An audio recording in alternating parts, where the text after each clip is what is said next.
네, 검찰 특별수사본부가 어제 최순실 게이트 수사를 마무리 짓고 수사 결과를 발표했습니다. 박영수 특검 역시 이번 주까지 준비 작업을 마무리하고 수사를 본격화한다는 계획입니다. 취재 기자 연결합니다. 한현희 기자. 네, 서울중앙지방검찰청입니다. 예, 자 특검 사무실 공사는 이제 마무리됐다고요? 네, 그렇습니다. 선릉역 앞에 마련된 특검 사무실 공사가 마무리돼서 오늘부터 입주를 시작했습니다. 지금까지는 박영수 특별검사의 개인 변호사 사무실이나 제3의 장소에서 회의나 기록 검토 등 사전 작업이 진행됐는데 이제 비로소 박영수의 사무실이 갖춰진 겁니다. 박 특검 역시 오후부터는 대치동 사무실에서 업무를 진행하고 있고요. 내일부터는 아예 대치동 사무실로 출근할 예정입니다.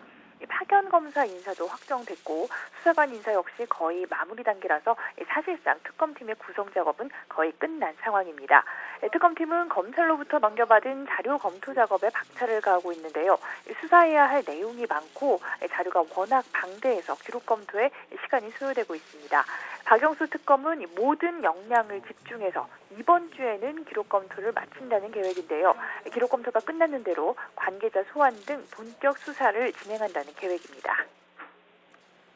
자, 한현희 기자. 검찰 특별수사본부가 특검에 넘긴 자료가 방대하다고 했는데요. 어떤 자료들입니까?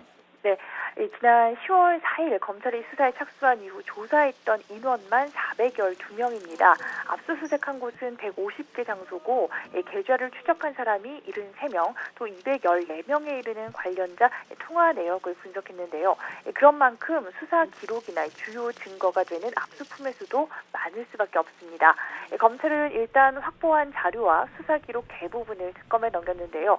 특검이 검찰로부터 받은 자료 가운데 가장 중요하다라고 할 만한 것은 역시 박근혜 대통령을 가장 가까이서 부좌했던 안종범 전 수석과 정우성 전 비서관의 수첩과 휴대전화라고 할 수 있습니다. 이것만 해도 양이 엄청난데요. 지난 2015년 1월부터 지난 10월까지 작성된 안 전 수석의 수첩이 17건이고 전체 쪽수로 따지면 510조 개에 달합니다. 정 전 비서관의 휴대전화 2대에서 확보한 녹음 파일 236개도 녹음된 내용만 35시간이 넘습니다. 수사를 위해서 기본적인 내용 파악뿐만 아니라 주변 상황이나 맥락 등도 따져봐야 하는 만큼 선별된 특검 수사 인원들이 총동원돼서 기록을 검토하고 있습니다. 자, 한 기자. 검찰 수사에서 마무리되지 못했던 부분, 앞으로 특검이 주로 살펴보게 될 텐데요. 어떤 부분을 집중적으로 수사하게 될까요? 네, 일단 가장 중요한 것은 재단 기금모금과 관련해서 뇌물 관련 혐의를 적용할 수 있을 것인지에 대한 부분입니다.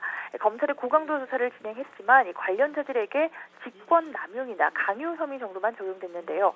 검찰이 기업체와 국민연금, 기재부, 관세청 등에 대한 압수수색 자료와 또 기업 총수들에 대한 조사 내용 역시 모두 인계한 만큼 뇌물 관련 수사가 강도 높게 진행될 전망입니다.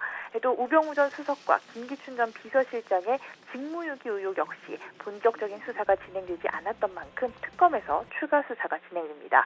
그 밖에 최 씨 딸 정유라 씨의 입시와 학사관리 비위 의혹이나 창원병원의 의료법 위반 관련 내용 역시 검찰이 특검에 관련 자료들을 인계한 만큼 특검에서 본격적인 조사가 진행될 예정입니다. 지금까지 서울중앙지방검찰청에서 YTN 한현입니다.